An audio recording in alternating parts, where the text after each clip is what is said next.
gentlemen, welcome to the launch of Sema Talk Show.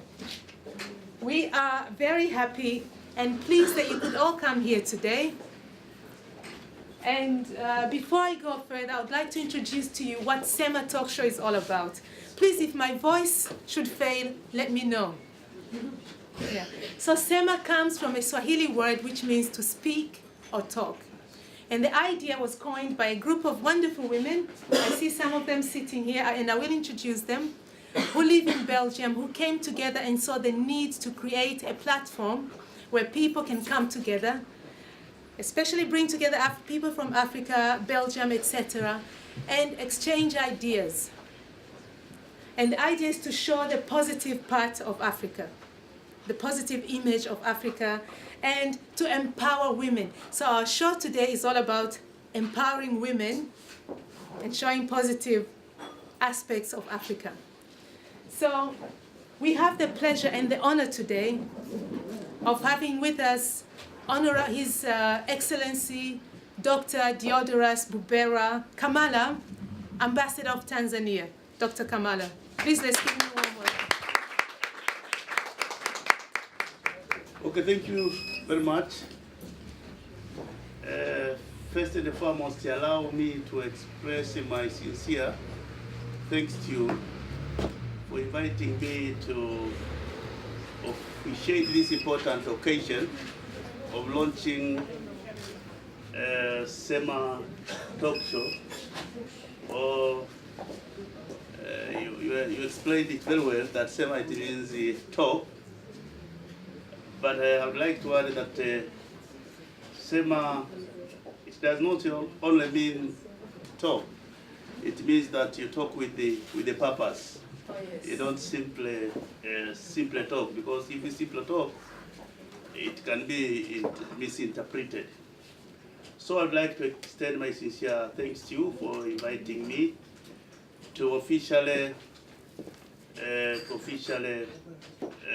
officiate this important activity. I know in Brussels there are many ambassadors who would like it to be given such an opportunity of officiating, but for your wisdom, you decided to invite me to do this important task. I thank you very much for that. For today, I would like to give you 5 principles as we are launching this important Sema Talk Show.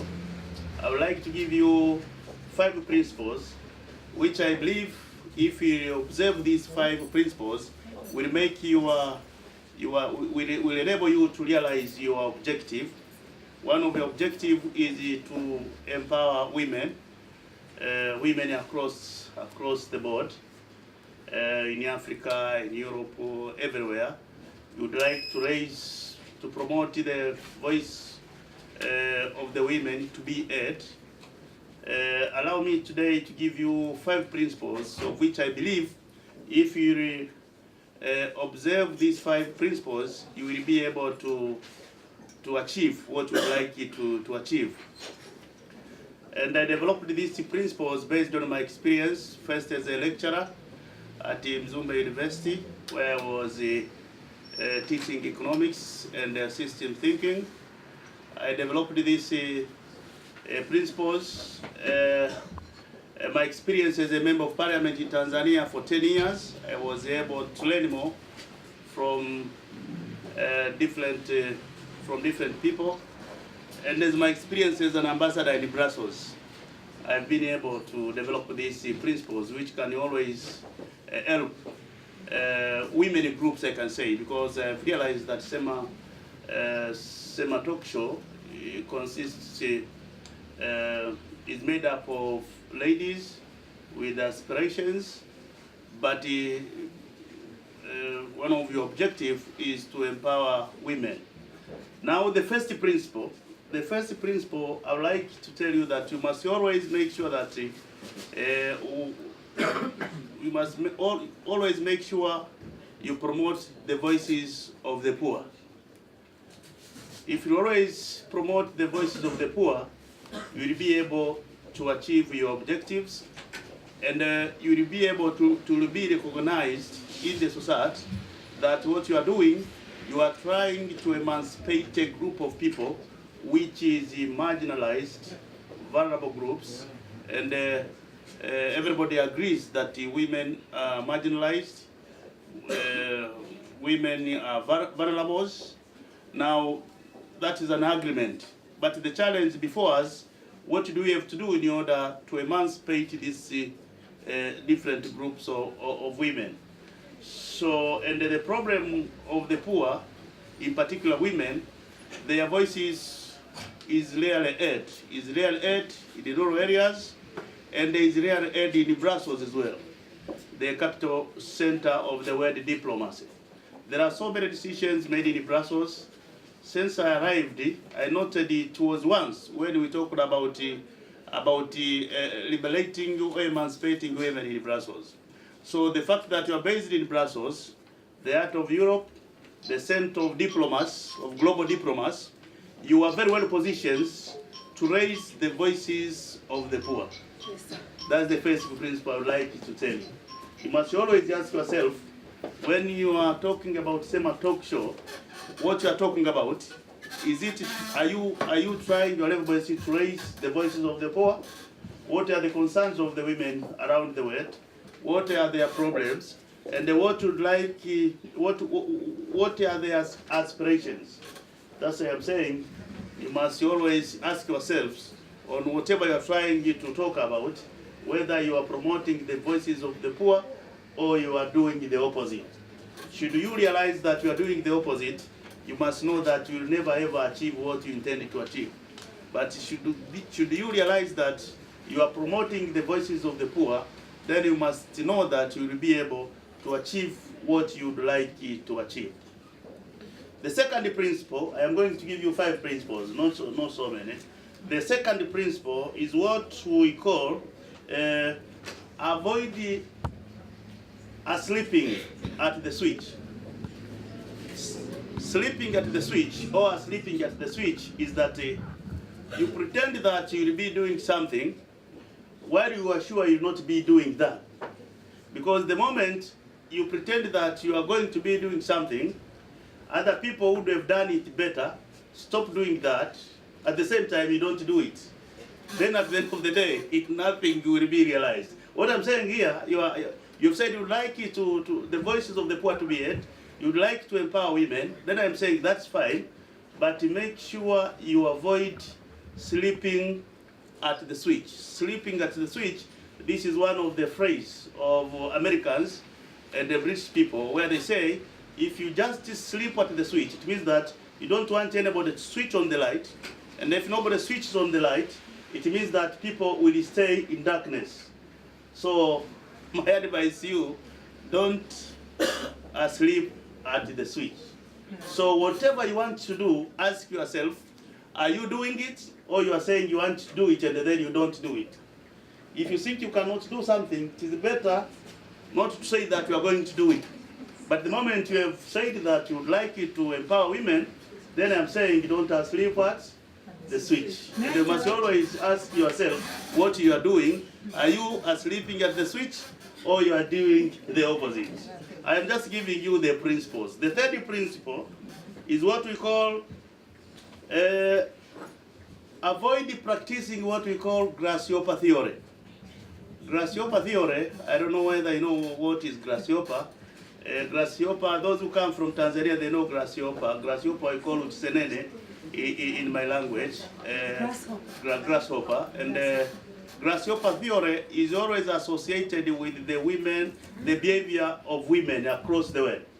I am sorry to say this, but that is the fact. You know, across the world is that in most cases, women always believe that women cannot deliver and the men alone can deliver.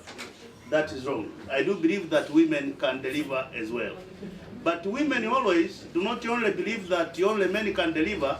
The moment a woman attempts to do something, you will find so many women working against that in order not to be realized. I don't know whether you get my point. So what I'm saying here, and my advice to you is that you must always make sure that you don't practice grasshopper theory, which has been very well documented by international experts on women and development. If you practice that one, you will not be surprised to see your group not achieving anything. You will see that within your group, you are just opposing among yourselves, because as a system thinker, I do believe that every system always contained a system of distracting that system, and every system always contained a system to make that system survive. What I would like to call upon you to make sure that system which will make your system survive should always prevail. If you observe this principle, I can assure you, you will be able to prevail. That is the third principle. The fourth principle, I would like to advise you always to avoid what we call dog-eat-dog competition. Dog-eat-dog competition is the attitude of a human being of competing among yourself unnecessarily without realizing anything. If you develop that attitude, I can assure you, you will never be able to achieve. In your group, you've said you are the chairperson, there is a secretary, there is a researcher, there is everybody. You must always avoid what we call dog-eat-dog principle. If you don't avoid that, you will never ever achieve anything. Because the moment, as the chairperson, the moment you propose something good to be done, somebody else will just oppose you, not by telling you that this is wrong, will just remain silent, but will never practice that. Or the moment you say you are supposed to be doing that, you will be doing something else. If you start seeing that in your organization, I can assure you, you will never ever achieve anything. The last principle is that the only thing to fear is fear itself. That is the last principle. You must always understand, memorize that the only thing to fear is fear itself. Because you would like to talk to promote the voices of the poor. Promoting the voices of the poor, the voices of the women, is not an easy task. The moment you start talking about liberating women, about emancipating women, there are other people who will see you as if you are doing the opposite, which is not in their favor. Such people will try to make you fear, to make you not to do what you are trying to do. That's why I'm telling you that the last principle for your group, you must always remember that the only thing to fear is fear itself. If you will be able to speak up your mind, if you will be able to raise the voice of the poor, if you will be able to defend your values, your integrity, your taboos, I am sure you will be able to achieve what you would like to achieve. For today, I thought I should give you the principles, because today I am here, tomorrow I might not be here, but my principles will always be there. If you observe my principles, you will be able to achieve, and you will be able to liberate the women of Africa, the women of Europe, and you will be able to raise, and raise the star. The sky will be your limit. With that few words and few remarks, thank you very much for your kind attention, and thank you very much for calling me today to officiate this function. As I've said, I've given you the 5 principles. I've 20 principles. I've reserved the 15. I would like next time you call me so that I can add you the 5 principles and the other day for 5 principles. So don't make sure you invite me next time so that I can give you the next 5 principles. But these 5 principles I've given you today are sufficient, and if you observe them, I am sure will help you to achieve what you'd like to achieve. Having said that, thank you very much for your kind attention. Thank you very much. Thank you very much, Dr. Kamala. Thank you so much. So next up, I'd like to introduce Catherine. Catherine, please come here. Please welcome Catherine. Catherine has grown up in different countries in Africa, born in Belgium, born in Germany. Her mother is Belgian, her father is from the UK. So we're asking her, Catherine, tell us about yourself. And how has this experience actually shaped you, growing up in different parts of the world? Please come here, Catherine. So I'm going to try and shout, but I'm not really a shouter, but I'm going to do my best, okay? Yes, so having grown up in all these different countries, mostly in Africa, but then I lived in the UK, in Asia, and eventually I ended up in Belgium kind of by mistake because I had no money and no job. So my mom said, move to Belgium. And at that point I was 23. I had lived in Asia, I had traveled. And I had come to a point where I was very confused about my identity, having lived in these different places. Was I now Belgian, or where did I really come from? I came to a point where a few years ago where I realized it didn't actually really matter, because at the end of the day everybody's a little bit confused about where they really come from. And I decided instead of letting it stop me from being who I am, to take on some projects and to try and do things to inspire other people as well, who might feel in some way confused or in some way limited by their background, anything like that. So together with a friend of mine, we started up the Umoja fashion show 3 years ago, and the idea was very much to take a lot of different people from our community here in Leuven, wherever they come from, but to have them work on a project together. And by doing so, they override those cultural barriers. You build relationships without culture being an issue. Okay. May I just interrupt you, please, Catherine? So you've told us you've started this Umoja fashion show because there was a problem in Belgium. There was a problem about the different cultures not mixing, a problem about you yourself feeling a bit confused. So what have you managed to achieve with this Umoja fashion show? Did you bring people together? Did you promote women? We were talking about women empowerment. Yes. Like His Excellency said, bringing up the women's voice to be heard. What have you achieved? Have you managed to achieve any of this by this fashion show? I think the main thing is that actually it's a very big project. So we have about 60 different people working in one way or another in the show or with the show, or in some way being a partner of the show. Most of them, of course, are women, and in fact I think pretty much 90% of them are women, and these are women of all different ages. Some are just students, some are people from the community that work doing all kinds of different things, who on a day-to-day basis maybe would not interact. But the point is that we work on a project together. The end result is something glamorous and beautiful. It's a fashion show. We want to promote designers. The other idea, actually, which is very much about empowering women, is that our models were all students.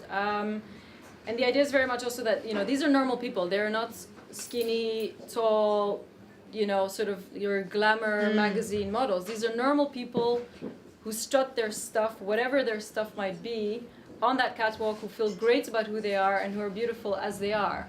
And this is very much about the empowerment as well. So it's empowering different people, wherever they might be. And what type of fashion do you promote? Is it just about African fashion, or is it something which can be worn by everybody around here? I mean, I was just looking at African clothes, and all the stereotyping about how Africans dress, or what is it exactly? Well, our designers are, this year and last year, have always been of African origin, so most of them they're from the diaspora, or they're born here, but in some way they've all been inspired by Africa. So in most cases they would use African material, Kitenge material, but they're the collections that they make are inspired from everywhere. So they might be inspired by Asia, but they're also inspired by the latest fashion in Paris. So it's very much a fusion. What they make is very much a fusion. And yeah, again, it's about empowering these women. It's about, ideally we would like to create a network of young women who are creative, get them to do things together, empower each other. That's very much the idea as well. Thank you. So if there are any aspiring designers in the room, or aspiring women who would like to get into fashion, what would be your advice? Well, I would say that it's important to create a network. I think there's a lot of creative people out there, a lot of people with a lot of ambition, and the most important thing is really to support each other. Because if you stand alone, if you compete constantly rather than share the market, ideally you would have a few up-and-coming designers get together, 5 or 6 of them, have a store together, learn from each other about marketing, etc. That's the only way that you can achieve things, is really by sort of cooperating together. Thank you.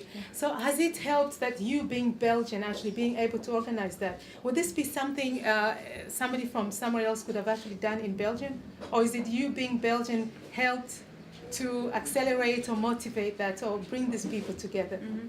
And how can you motivate more people to join this network?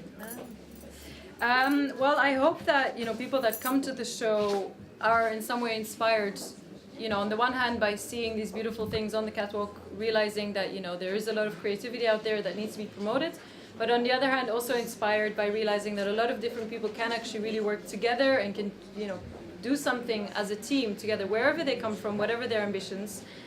You know, in terms of promoting also, I forgot to mention, but our overarching theme of having the Umoja Fashion Show, of course, is also to break stereotypes about Africa.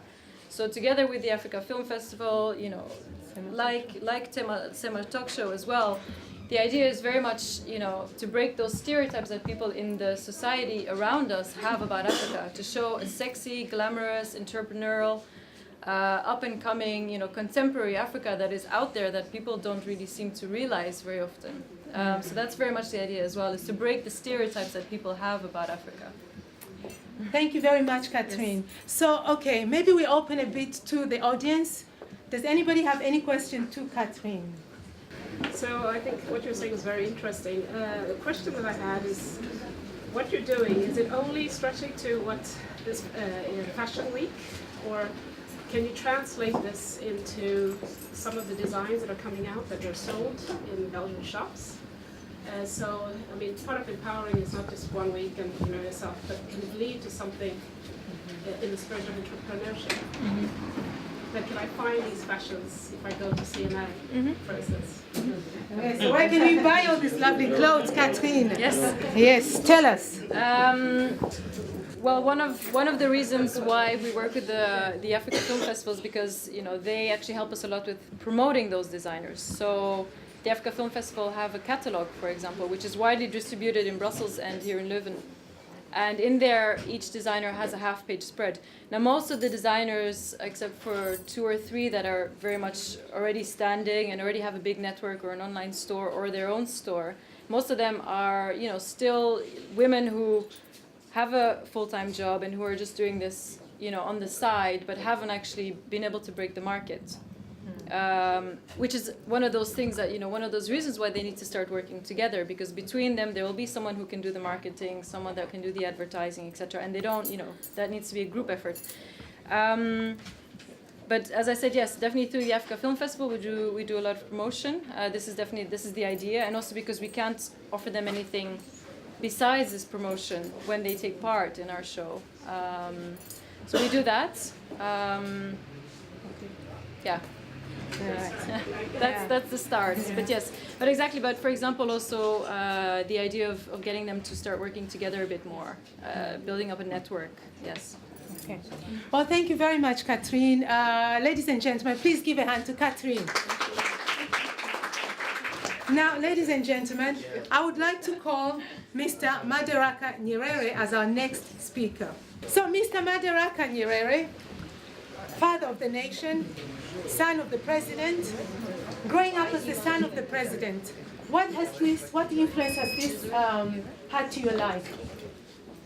I mean, do you actually go to places and people open doors for you when you say your name, or has it been harder or more difficult? Please tell us about that. It depends, really. In some places, the doors are closed. Ah. And it's all thanks to the way we were raised, actually. We were raised not to have any privileges. We were raised to struggle by ourselves. And so most of the time we actually don't have any... The only influence that I can speak of, really, is the fact that that shadow or that legacy always is behind you. And so people expect you to behave in a certain manner.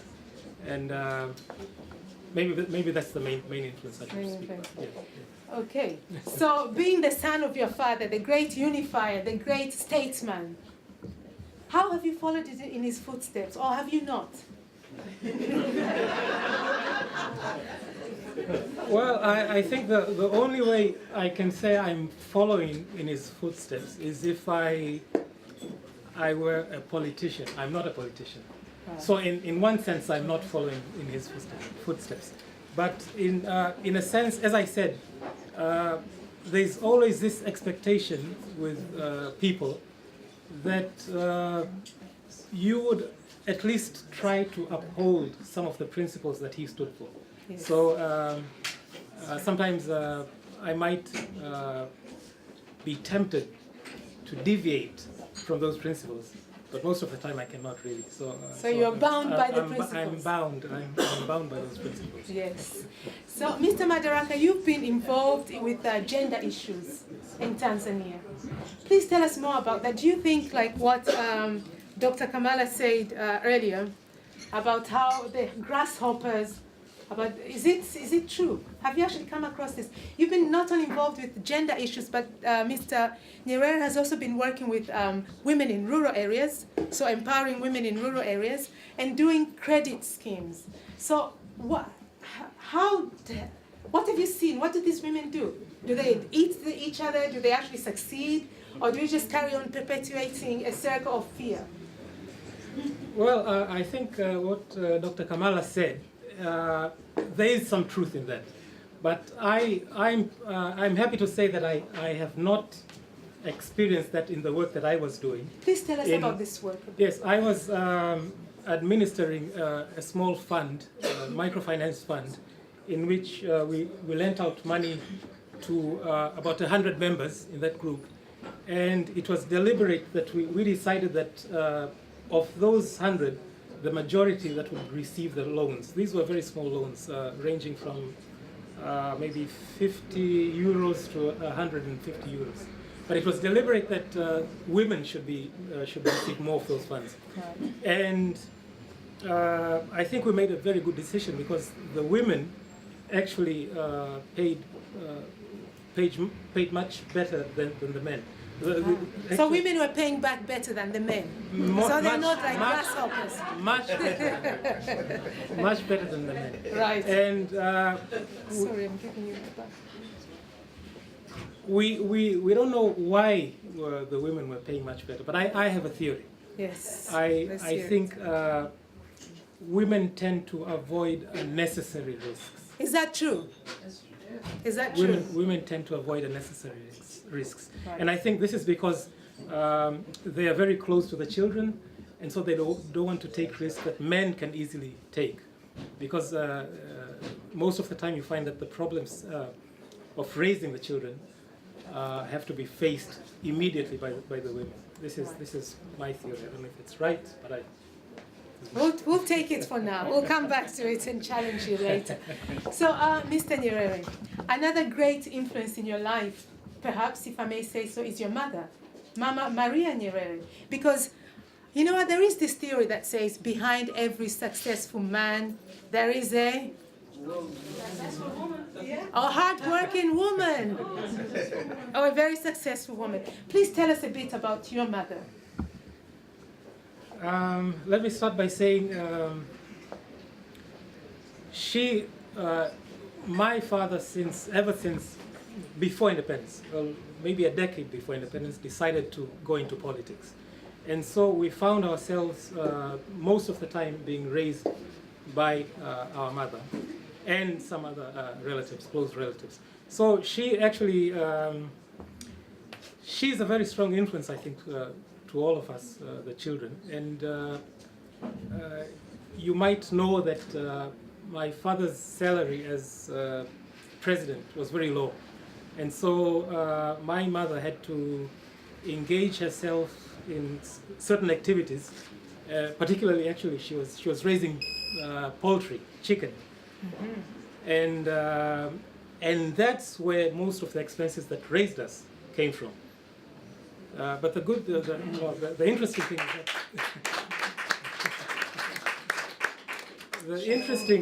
the interesting thing is that she did not employ many people to raise those chicken.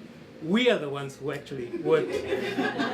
So we were also responsible for our own upbringing. So that was a good lesson in life. It was.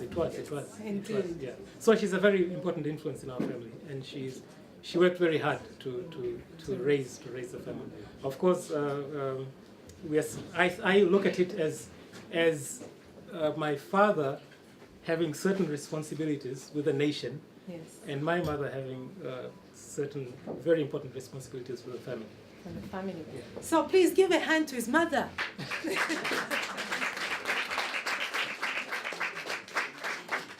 So, fine. So you have a mother who was a role model to you. She was. Yes, and you've been involved with all these issues about women Yes. in Tanzania, gender issues, microcredit, and you're also a journalist and you're also a columnist in the daily newspaper. How did you deal with women issues? Did you bring out certain issues? Did you promote certain values which were focused on women, or is this something you did much later in life? Well, I would believe in some of my writing, maybe if this, I wouldn't remember, I wrote for about 7 years, a column for 7 years, and then I did some other things. But then I would think that in those 7 years, I have certain values, certain beliefs about women, and I believe there are very few activities in the world that women cannot do, very few. Maybe, Like what?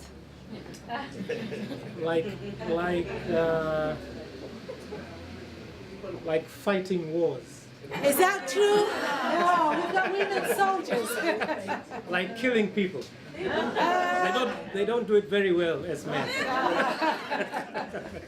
So Don't anyway, challenge us. so my opinion is that women really are capable of doing everything. It's just a matter of not only empowering, but in my opinion, especially in the area where I come from, it's also a matter of raising the confidence of women to be able to tackle the same challenges that men can tackle. Yeah. Thank you, sir. May I ask you, if you were to say a few words to women in this room, how would you try to do exactly what you just said? You know, raise the confidence of women. What would you do to achieve that? Or what message would you like to give to women in order to raise this confidence? You know, it's really difficult to put it in a sentence or in a few sentences. But I'll give you an example, and this might inspire some of the women. Right. I happen to have this very crazy hobby of climbing Mount Kilimanjaro every year. And I've climbed it 7 times. Now, there are much fewer women who climb Mount Kilimanjaro than men. I haven't done it. Next time we'll go together. Much fewer women than men who climb Mount Kilimanjaro. But the interesting thing about the statistics is that of the women who climb Mount Kilimanjaro, the success rate for women is much higher than the success rate for the men who climb Mount Kilimanjaro. Much higher. It's close to 99%. And for the men, I think it's maybe around 75%. This means, and this is something I think I can speak from experience, it means that women are always much better prepared to tackle challenges than men. Men just take off and then try to tackle something which they cannot handle. But women are very careful in looking at the challenge and preparing very well to tackle the challenge. So you are born to tackle the challenges of this world. You heard it. Thank you very much, Mr. Nyerere. Please, audience, the floor is open. The floor is yours. Do you have any question to Mr. Madaraka Nyerere? My name is Walia from Zambia. I'm the Vice President for the African Women's League in Belgium. I just want to mention that, in fact, our organization is based on the founding organization in Tanzania and Kenya. So the organization was formed on the basis of all the on the founding principles of the women that started the organization in Kenya, and Tanzania. So we are celebrating 50 years that since they started the organization. By here we are only 15 years, and we're trying very hard to make sure that African women here in Belgium can stand up to the challenges and bring themselves up and not get behind from any other women. Like you said, we have more endurance than the men, and we are trying hard. And I think all the African women here, the African men will agree with us. We have more endurance really than the men, and we are trying, and we'll try and pull the society wherever we are. And thank you very much for the encouragement. Thank you, Maria. Do we have any more comments? Thank you, Madam Chair. I'm Bridget Tapu, and I'm a gender activist from Zimbabwe. I have a question for you. We all coming from Africa, we know that one of the greatest challenges we are facing is HIV/AIDS. What measures do you have in place to help women achieve their goals in the light of this deadly disease? I would say, when I was working, when I was managing the microfinance program, I think the basic outcome of that activity is to empower women to become independent. And you know, some of these infections are actually caused by the fact that women are not independent. They have to depend on men. And as a result, they find themselves being affected by these, because of relationships, being affected just because they're not independent. So the fact that you can empower women to become independent is itself really a very important step towards prevention really of these. And the other thing is that the government is doing a lot to sensitize the population about the dangers of HIV and AIDS. And so this is maybe, I'm looking at this as supplementary to what the government is already doing, the campaign against AIDS and HIV. Well, ladies and gentlemen, if there are no more questions from the floor, I would like to thank Mr. Nyerere, Father of the Nation, son of the Father of the Nation, and we're very pleased and honored that you could be with us here today. Sorry, you are not leaving yet. You're not leaving yet. There is a question from a man.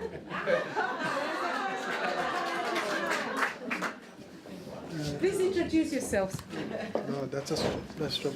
Yeah. My name is Edmund Jackson, and I'm from the Caribbean, like on the other side of the world. I have a very simple question. What inspired you to come all the way from Tanzania, and maybe it's an 8-hour flight, to come to this particular talk show? All right. All right. Thank you, Edmund. I was initially I was invited to attend the Africa Film Festival, and at the festival actually there's one film which is featured, in which I am also in that. It's a documentary in which I'm climbing Mount Kilimanjaro. So I encourage you to come and see it. It's tomorrow. It's tomorrow. So I came here at the invitation of the organizers of the Africa Film Festival. But since the organizers of Sema Talk Show are in touch with Africa Film Festival, they also invited me. They asked me to attend this show, and this is why I'm here. Yeah. Well, welcome, Mr. Nyerere, and thank you very much. Another hand of applause, please. Moving on to our next speaker, ladies and gentlemen, Emmanuel. Now, Emmanuel is an entrepreneur. He's done this big expo in Belgium on tourism, promoting Africa, and he does a whole lot of other things that I have absolutely no clue about. But Emmanuel is here with us today. And he's going to talk to us a little bit about what he does and where the women are in all of this, Emmanuel. Where are the women? What are you doing for the women? Well, please tell us. Welcome, Emmanuel, please. Please stand here. Good evening, ladies. Your Excellency. Your Excellencies, actually. I haven't been climbing the Kilimanjaro, so I could do with a seat. And you can see the evidence in my big tummy. It's quite a difference living in Africa, where you have the opportunity to do all those climbings and exercise yourself, go up the hill and down the hill again and again. Well, so when she introduced me as an entrepreneur, I was thinking what aptly describes me as a person. What do I do? And I began to understand that she was actually right. Even though I can't put a name to all what I do, my interest, I'm an entrepreneur. I'm a life entrepreneur. I face life, I challenge life, I flow with life, and I take what comes to me. I came to Europe a couple of years, to say 20 years, 18. 2 years after that, I started my own company. I'm an African who is very dedicated to Africa. So we started exporting cash crops from Africa to Europe. After that, that was from Africa. Later on, I also went into distributing wholesale of African produce, African food products, and Afro-inspired cosmetics. I worked with a company in America where we distribute their products here. So I've for this while been working for myself, and I'm privileged to have the guts to do that, because it's not been an easy road. Many times I needed to inject money from out of Africa to Europe, so we also contribute somehow to this economy. They don't only give to us, we do a lot to also empower the economy in Europe. Yes. So, what motivated you to do all of that? Why not just come here and hang out and, survival. Cool, yeah. Survival. Just like you said, I just wanted to survive.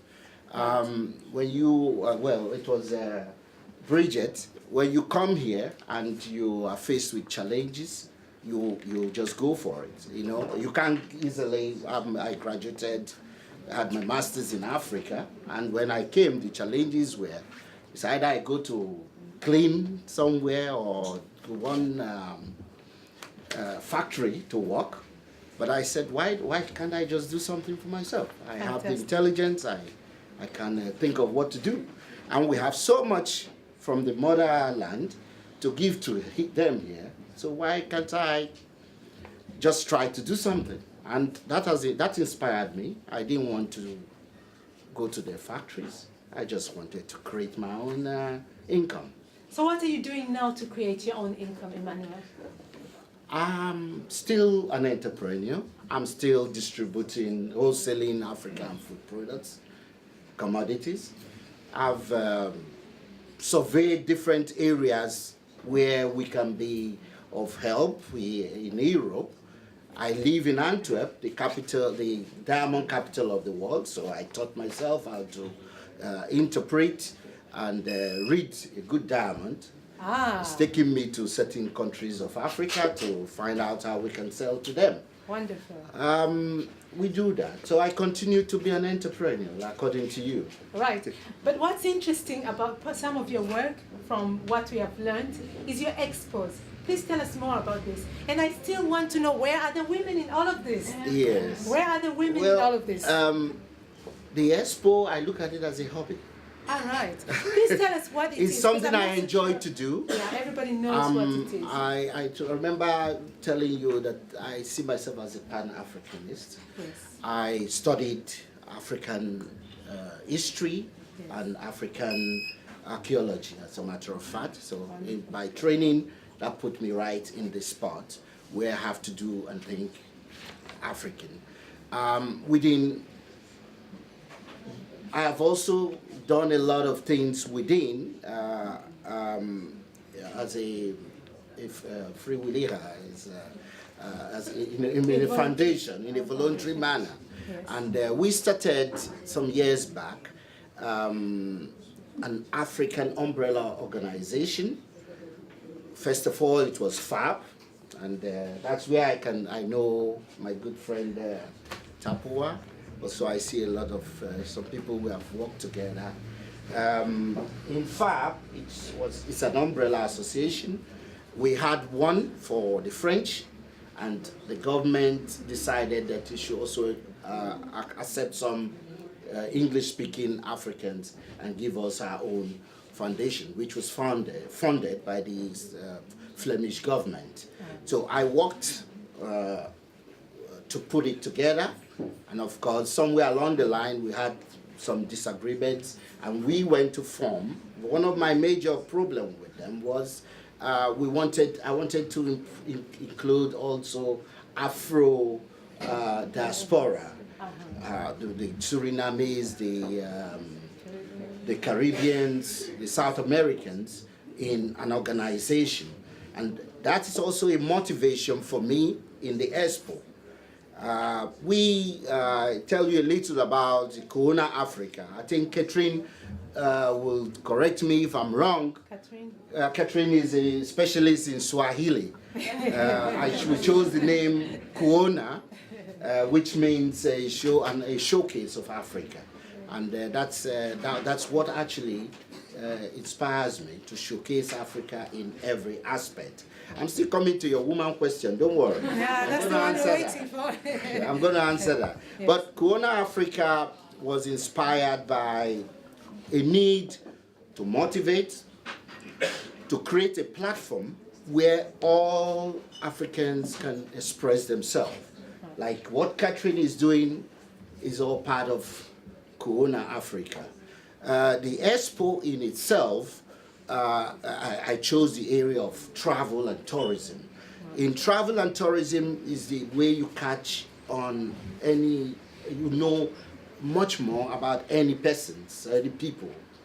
Because then all the teams play themselves. Their food, their art, their culture, their literature, everything. So when it's tourism or travel, of course business and entrepreneurship, everything come together.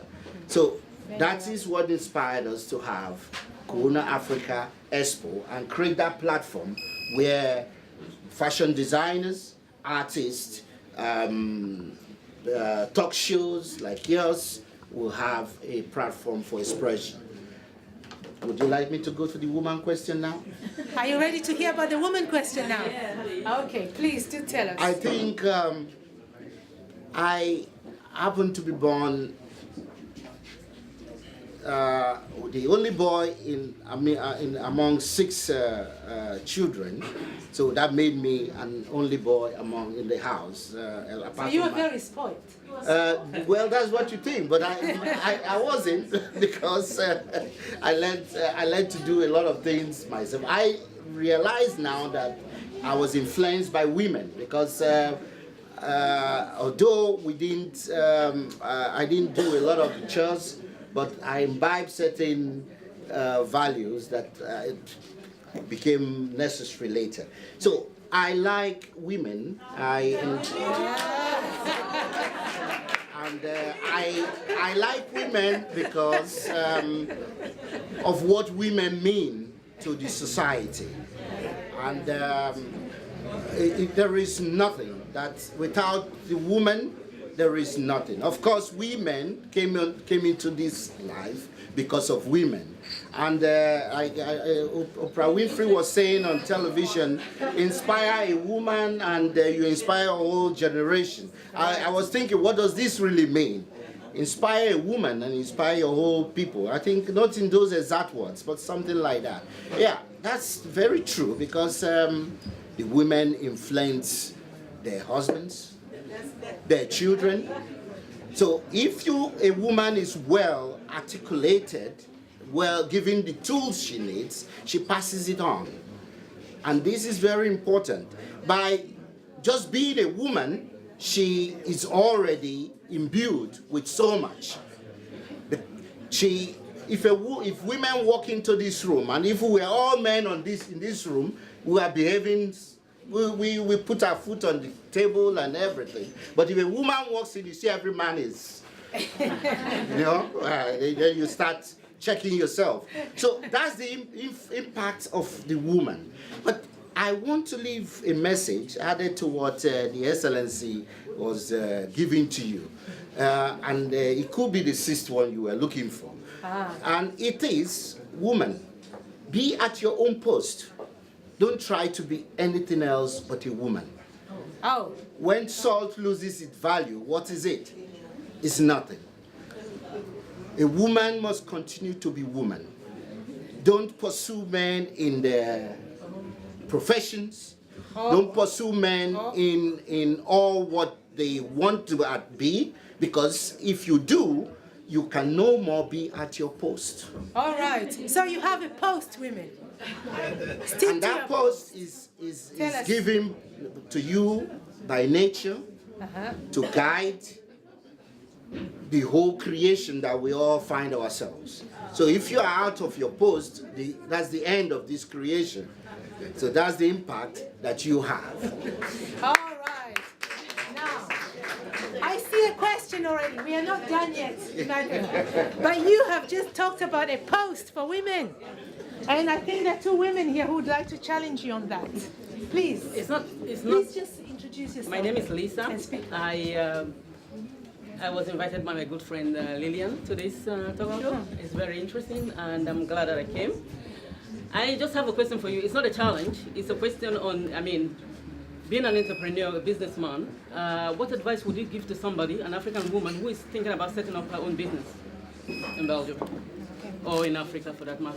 Advice to African women who are trying to set up their own businesses in Africa or in Belgium. Would you like to take that, or we take a second one? Let me take that on. Okay. I would say just do it. Like we say, just do it. And there are more businesses, more medial enterprise businesses in Belgium owned and run by women than men. Especially in my profession, I work with a lot of women, and I'm not just talking about Belgium, Holland, Germany, France. You go around there, you count the percentage of the businesses you see there, they are more run by women, started by women, and than they are for men. To the women. So what type of women do you work with, Emmanuel?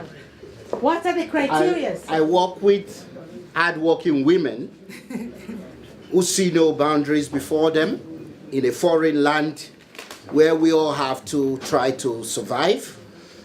I work with African women who are dogged, who come from the motherland, who are equipped as mothers. I mother Africa. I also do journalism, sir. I edit a magazine, the Forum magazine, where she contributed a very powerful article some years back. You remember the Mama Africa being that title was. The African grandmother is the new Mama Africa. And why did she say that? It was such an interesting article. Because the grandmother, the children are all dead, dying of AIDS. A lot of them have taken off to Europe. and the grandmother of 80 is left with the new children. So she becomes a mother all over again.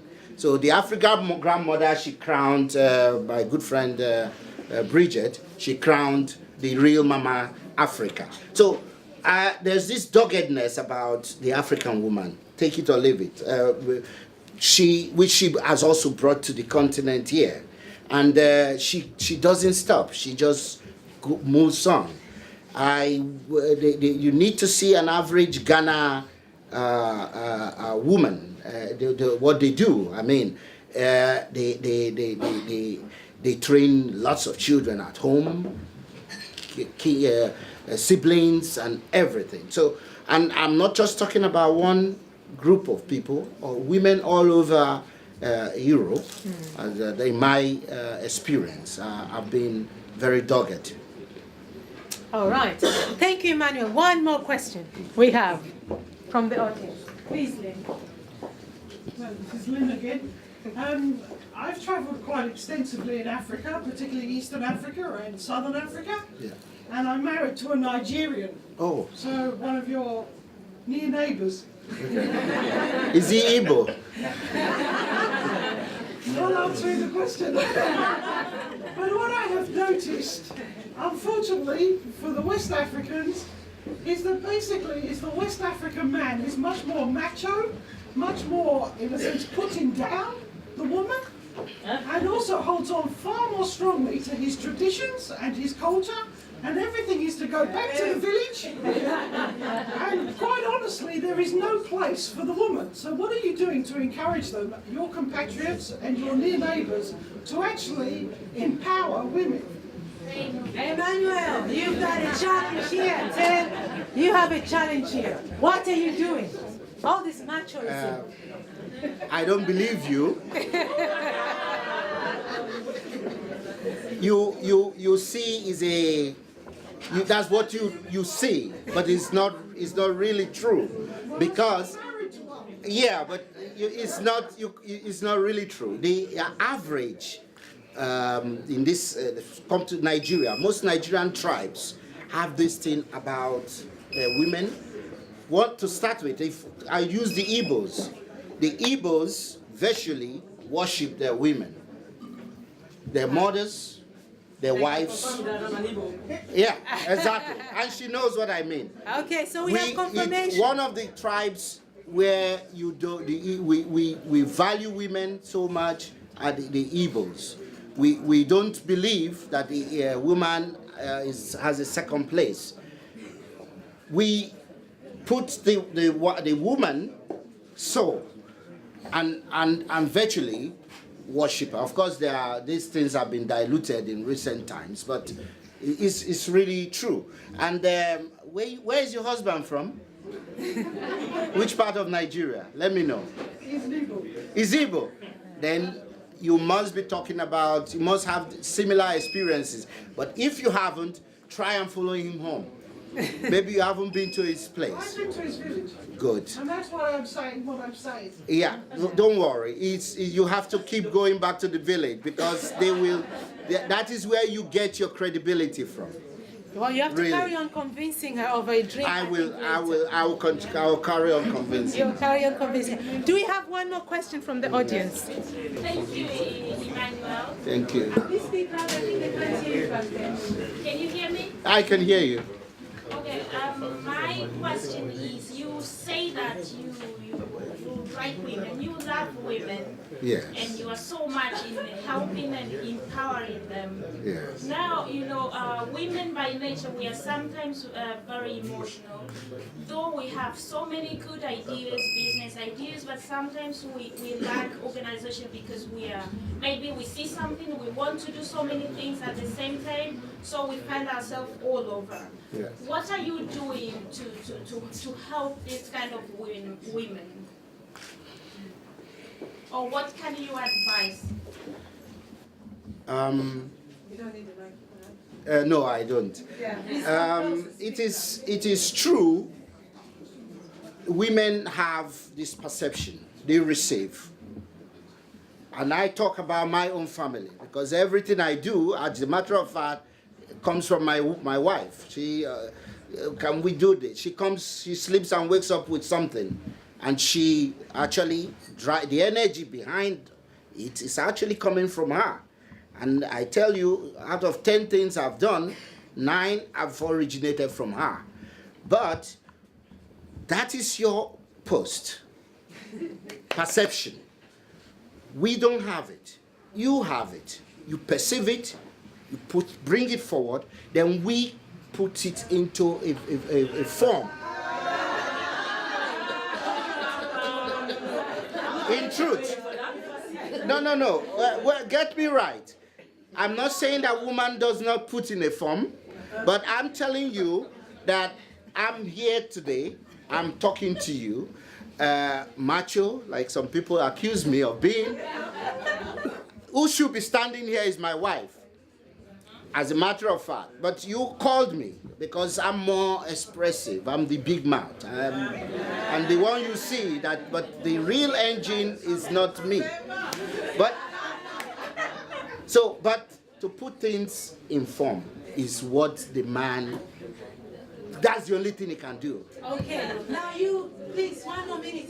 You've got 3 more questions to answer. Okay. My question is, are we ready, African men, to accept that girls be a businesswoman? That means that she's the direction. She can give you an order and you have not to accept, you have to accept and to do it. Are we ready for it? And if we are ready, my question is for now men of machos, give all the people, to all the ladies, not to be a businessman, to all the business African ladies. Okay, African, So, are you ready? what is the question from that? The question is, are the men ready to see African women taking That's charge? the question. That's why the question is a question. In simple words, yes. I mean, the African man is ready, and he has shown it. We have a woman president in Liberia, for example, and in many high positions, we reserve it for the women. Okay, so one last question from the audience. I'm David Marshall, and my question is, how can we get past that? I mean, if you say we are ready to accept that, but what can be done to further that? Because at this point, from what you said, what I've understood is that you still see women as having a certain role in society, while instead of looking at the person themselves and what their strengths and weaknesses are, instead of looking at the gender in whole. So okay. So how can we get past that? I still believe that there are roles for women and there are roles for men. Okay, you're not getting. I'm not convinced there's none. There are certain things I cannot even do as a man, but a woman should do, and there are things that a woman should do, a man should do. And I wouldn't like my wife to do it. Okay, we will come back to you during the break. In the meantime, we would like to thank you, Emmanuel, for answering all these questions. Thank you. Ladies and gentlemen, our last speaker for tonight is Sandra. I don't know if you can still hear me back there. Can you hear me? Thank you. Sandra is our last speaker. She's our surprise speaker for tonight. She runs an NGO working with children here in Belgium, but children in Uganda. So Sandra, you're doing this NGO here in Belgium. Yeah, I just opened it this year. Here in Belgium. And how are you able to actually raise funds here? And how do you raise funds here? And how do you get the funds to actually help the children? How many children are you helping? We don't have yet a lot of children to help. Right now, we are helping my cousin and some children from the same village that I come from. Which village? Which part of Uganda? Western Uganda, Mbarara. Okay. Yeah, but my cousin is living in Kampala. We rented a place and someone who keeps him. But in May, we are going to launch the party the organization officially. But the main aim of the organization is to build a home in Uganda. Yeah. So in May we are going to buy land, and then we look for more sponsors to build the home. Okay. Do you find that autism is a big problem in Uganda, and can't we get solutions back in Uganda? Or do we have to actually raise funds here? How can you motivate people back in Uganda to deal with that problem there? Yeah, we've talked to some singers, celebrities in Uganda. So up in May, when I go to Uganda, we are going to do also like a charity benefit party in Uganda with some celebrities to make an awareness of the disease, because most people who have such children, they think it's like a curse. They don't really know that it's autism, it's a disease. So we are going to make awareness, and we have found some fundraisers from America and UK who are willing to take some people and train them that will be working in the home and to train people to make awareness in Uganda about the foundation, the disease. Okay, so what would you like to tell the people here today? How can the women here, or what did you like to say? What message would you like to pass on today in order to achieve what you're trying to do in Uganda? I think everyone can make a difference in Africa. I think every woman can make a difference in their country, because I know all over Africa it's the same story like in Uganda. They also don't recognize the disease. So I think we all, where we come from, there is such cases. So if you're here, you can be inspired to also do something about the situation in your own country. I was also inspired to open the foundation, because some Kenyan lady also has a foundation. She's here actually. She helps children to go to school. Please explain a bit what this disease is that you're talking about. It's autism is in many forms. Some people are really handicapped. They look handicapped. What do they do? Do they not see? Do they Some they not can't write? talk. Like my cousin is 100% autistic, so he can't talk. He's 2 years younger than me, so he's like 29, but he can't be on his own. You have to help him go to the toilet. Everything is handicapped. But in Africa, when they see such a kid, they think he's handicapped. He's just handicapped. But it's something in the brain. It's a mental disability. Yeah. So it's different. Some people are autistic, but they are very clever because they are autistic. Something goes wrong somewhere in the brain. So some people are very autistic in that. Even if you tell him 20 digits, like a phone number of something, an account number, they don't need to write it down. But after a few hours, they still can remember the number. So it's very different. In everyone, it's different. Okay, so ladies and gentlemen, you've heard about what Sandra is doing. She's just introducing to us what she's doing quickly. And would you like to say one final word, please? I can only say that we can all make a difference to our communities back home. Whatever you have that you feel is not right, you can make a difference. Because when I started out, I didn't think I could go far, and my husband was saying, you're over yourself.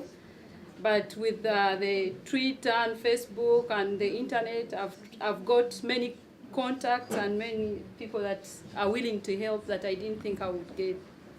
Yeah. Thank you, Sandra, please.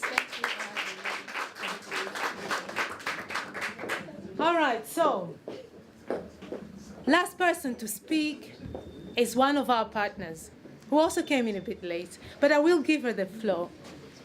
Boale, would you like to say a few words about this? Actually, African Women's League, this is an organization based in Belgium. We're trying very hard to bring African women together.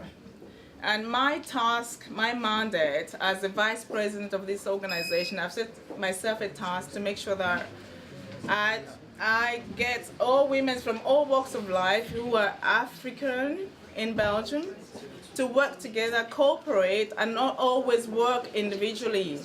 This is why we set up a partnership with Sema Talk, that we shouldn't be working each one in our little corners, because we're not so many really when you look at the numbers. if we want to make an impact in Europe where we're living, in Africa we are as many as we can be, but here we don't have such a big voice. So I would like to see women really connecting with each other, wherever, whatever background, and we get to address issues together, because issues facing African women in Europe, they're very similar everywhere. We have all kinds of things we have to address, and one person or one organization can't manage that. So I hope that through our cooperation and collaborations, we can get to somewhere. And I'm very proud of the Sema Talk Show team for their initiative that they can bring up these issues concerning the African community into the media. Media is very important for everything we do. We work in the background as the African Women's League. We go out into the different cities, we address issues, we meet politicians, and we want to give a voice to the African woman in Belgium, which is not currently heard. I don't know, I mean, other people might have another view, but I don't see an African woman voice in Belgium really outstanding out there compared to other countries. I think we really have to unite and talk about what is essential to our community. And this is the reason why I think it's very important to have a media partnership with something like Sema Talk. Then we can all collaborate and bring out this. The other thing is that as a psychologist, I'm also working at the Tropical Institute doing prevention work on HIV and AIDS. I think this is a topic that we don't want to discuss as Africans, but it's real and it's essential. It's for next time. Yeah, but this is for next time. But for now, we have condoms. If you want to get some condoms for yourselves, feel free to ask me for that. Go to Bwalia. Yeah, anyway, thank you. Thank you very much, Bwalia. Women Unite, you have one question, Bwalia. Please hang on there. My question is, how do you get all these African women together, and which media do you use to connect with them? Because I know there's a lot of African women in Belgium who doesn't even know about this organization, and they are willing to join, but they don't know how to get involved. I started by meeting, I know Pendo, and I became vice president, so I told Pendo, we have this organization, I think we should all get together. And we've been organizing networking events. You know, every so often we meet and we get everybody from the African community together. So people just talk, we allow people, just like in the show we are tonight. I mean, I hope you people are mixing, because you need to exchange information with each other so you know if you have common interests. But we provide a platform for that. So every so often we bring people together, and I phone up people, we meet all kinds of people and say, this one is doing that, that one is doing that. And we have a special group which we call Networking for Africa in Belgium. It's an online group. And people, you can become a member to that. And when you're a member, we direct people according to their interests. We bring all kinds of people, we direct them. If you're interested in that and that, and I think there are a lot of people here as well. We're here because we directed them to the Sema Talk Show. This is how it works. One person says this and that. That's what, it's all about networking, really. What is the name of the group? It's the, well, sorry, I'm vice president for the African Women's League in Belgium, but the group is called Networking for African Belgium. That's an English, it's an English, like Anglophone group, because we have a lot of French-speaking groups, but this Anglophone group, the English-speaking group is called Networking for Africa in Belgium. It's on Facebook. It's on Facebook. So Networking for Africa in Belgium, if you'd like to get in touch with Bwalia. Ladies and gentlemen, please give her a hand of applause. We are here today at Mambo's because Mr. Mambo's himself is hiding at the corner. Yes, hiding. Come on. He is wearing a hat, and he was kind enough to host us tonight at Mambo's. So ladies and gentlemen, in the spirit of promoting positive examples about Africa, I would like to ask him to come here and say exactly 2 words. Thank you for welcoming me and giving me award. My name is Maurice. I live here in Leuven. And I'm happy that everyone came here to Mambo's. It's my pleasure to see all Africans, especially who live in Leuven and Belgium, coming to my place. It's my pleasure. It was not easy to have African cafe in Leuven, but like every time you have to try something, because people around you, they always say, you can't do this, you can't do that. But one time you wake up, you say you want to go, you do something, and I'm happy that everyone can come here to say you did something that someone else didn't try. So I'm very happy. Thank you very much, Morris. Okay, now we have our entertainer who has been waiting to perform for us tonight. Sébastien. Venez chanter avec moi. Come and sing with him, please. He's inviting you to come closer. Ah, there are people here. Il y a des gens ici. Come, please. Vous m'entendez? Can you hear him? Yes. Go on, Sébastien.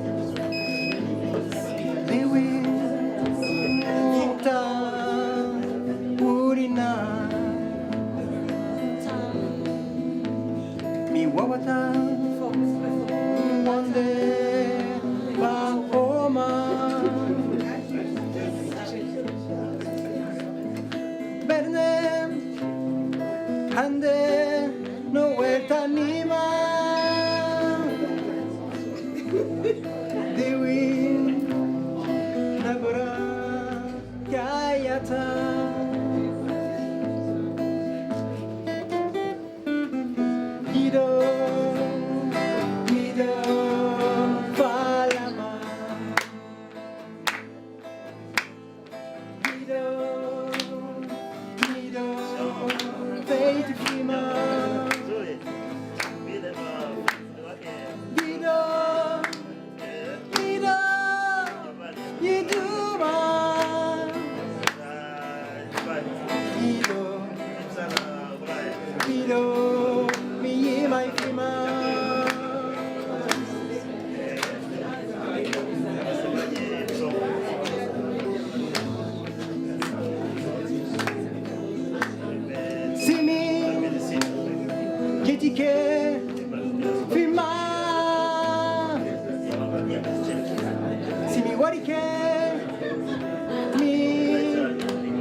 c'est du peu, mais c'est West Africa. Now, in closing the show, I'd first of all like to thank His Excellency the Ambassador of Tanzania for giving us the wonderful 5 principles, which we'll never forget. Please give him a hand. We'd also like to thank our speakers, Catherine. Please give her a hand. Thank you very much for coming tonight and for speaking with us. Catherine, ladies and gentlemen. Mr. Madaraka Nyerere, all the way from Tanzania. Thank you very much, sir. And Emmanuel. Where is Emmanuel? Oh, Emmanuel, thank you very much for being brave enough for speaking about the females post. Oh, yeah. And ladies and gentlemen, I'd like to thank you for coming here tonight. I don't know if you can hear me, but I have no voice anymore. And I would like to invite you to carry on enjoying yourselves. And like we say in Sema, forward together. Okay.